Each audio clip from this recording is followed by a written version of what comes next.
लाडली ड्रामे की आज की किस्त में आपने देखा कि नाजू का बड़ा वक्त शुरू हो चुका है।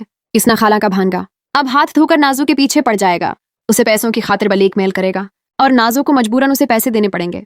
वहीं दूसरी तरफ कारोबार में नुकसान होने लगा है।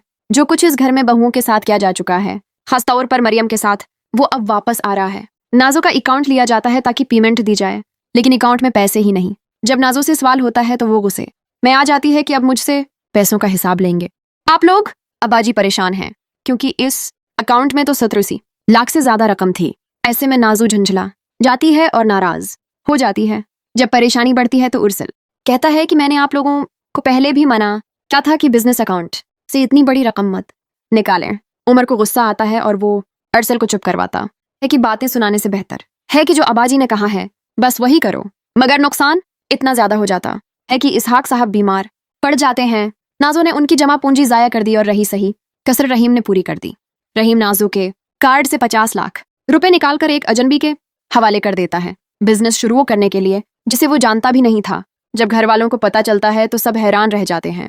रहीम कहता है, मुझे क्या पता था कि वो शख्स मेरे साथ फराड करेगा।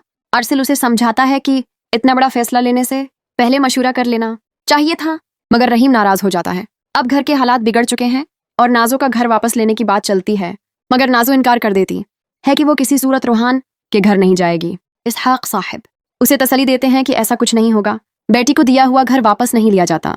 दूसरी तरफ रूहान की वालदा अस्पताल से घर वापस आती हैं, मगर अकेले रहने की मुश्किल है। अब्रश की नई शादी है, इसलिए वो नहीं चाहती कि बेटी अपना घर छोड़कर माँ के पास आ जाए। वो रूहान से कहती है कि मामू को कॉल करो ताकि वे अपनी बेटी या भाभी को भेज दें। रूहान हैरान होकर कहता है, मैं हूं ना आपकी खिदमत के लिए, मगर सादिया बेगम नाजू को बुलाना नहीं चाहती ताकि वो नाराज ना हो।